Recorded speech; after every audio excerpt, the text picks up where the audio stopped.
massive amounts of life on the planet until we realized that this poison is actually, this pollutant is actually an opportunity.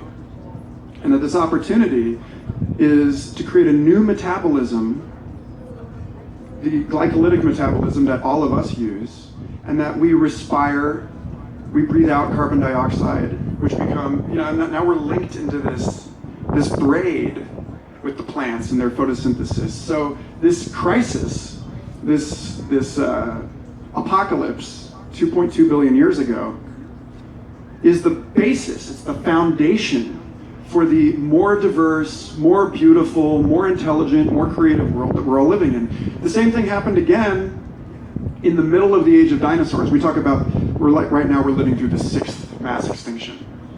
Okay, well, that's according to who, right? Because if you look at the extinction rates, it's this spiky chart. And there's like a halfway one right in the middle of the age of dinosaurs that's kind of under the radar. It's not discussed. Let's call it the 4.5 mass extinction. This one was because of flowers. We all love flowers. I mean, not to insult anyone's neurodiverse hatred of flowers. But once upon a time, flowers were kind of a terrifying thing from the perspective of the conservative members of our biosphere, like Stegosaurus, because flowers engaged pollinators. Flowers created an opportunity for trans-species symbiotic relationships in a way that did not exist before with coniferous plants, ferns, mosses, and other simpler plants.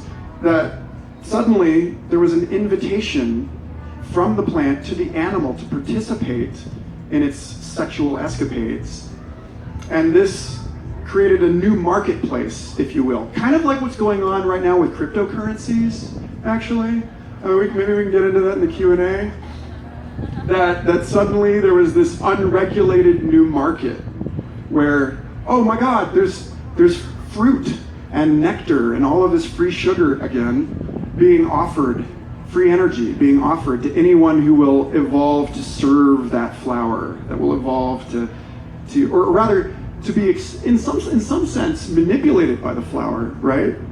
In the way that seduction is a manipulation.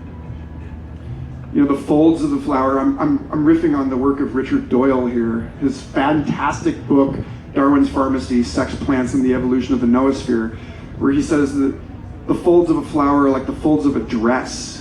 They invite attention into it. That crenulation, that curvature, the folding, that is what we are. That is what we experience as the self in the psychedelic experience. That we know that these simple categories of self and other are actually folded, like chaos theorists talk about the coastline of Britain.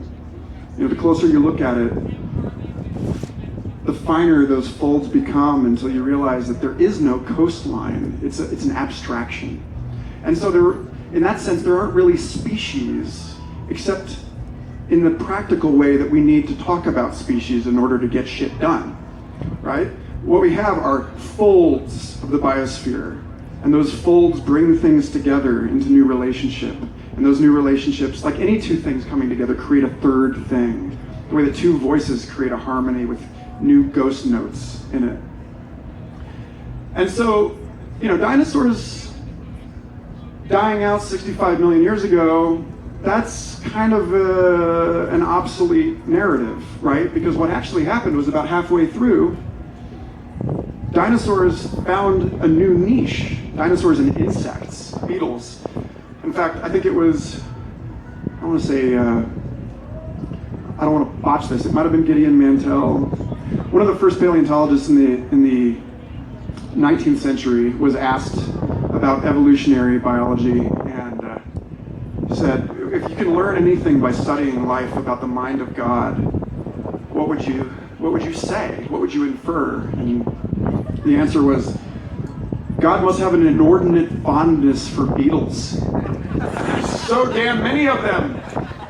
So many kinds. Why is that? Why is that? Because there are so many kinds of flowers. The most speciose group of birds are the hummingbirds, because they're nectar eaters, because each of them has established a unique relationship with a specific kind of plant. And so if you're living in a world that's slow and reliable, and you're the stegosaurus and you eat ferns and pine needles, and then suddenly the landscape is transformed into this bonanza of evolutionary opportunity, well, I'm sorry. It took dinosaurs another 75 million years to die out. These things don't happen overnight. 400 years ago, we invented the scientific method in the West. Most people are still learning that thing. Revolutions, as William Gibson said, the future is already here. It's just distributed unevenly.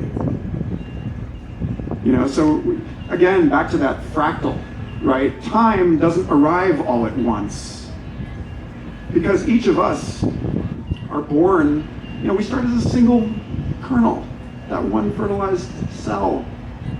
And then we grow from that, and we have to go back, in the words of Ernst Haeckel, our ontogeny recapitulates our phylogeny, meaning the growth of the individual organism is a retelling of the story, in some sense, roughly, of the entire evolutionary history of that organism. From the hot tub lovemaking of the Hadean epic of 3.8 billion years ago on,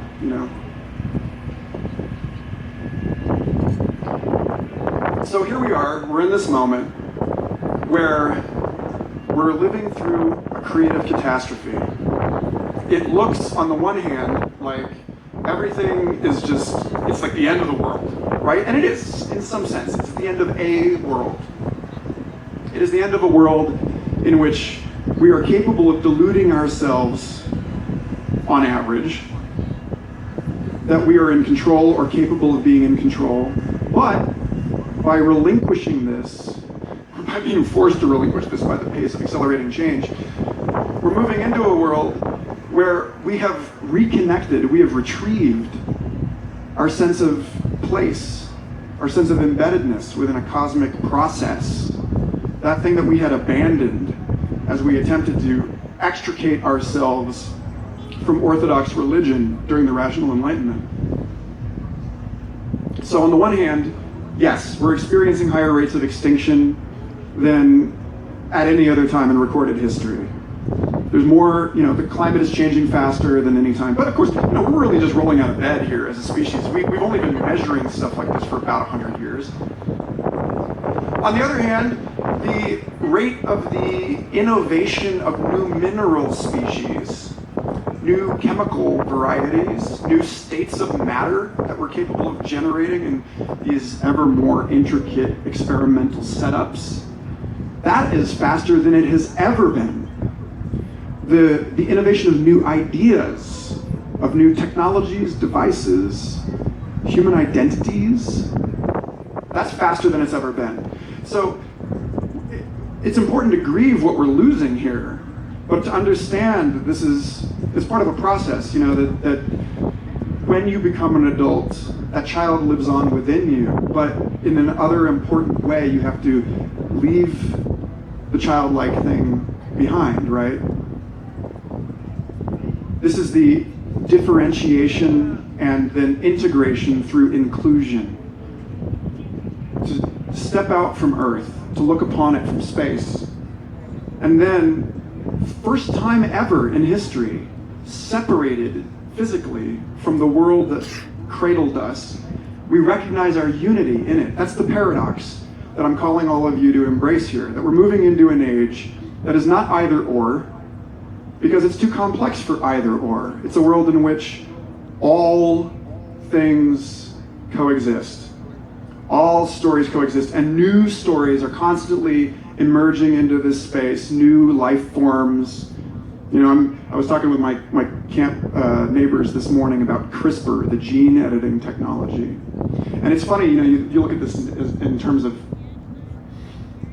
we're going through this mass extinction, but at the same time, we're on the cusp of one human species being just like totally exploding into every single human being able to edit your own phenotype, your own physical form, and therefore, every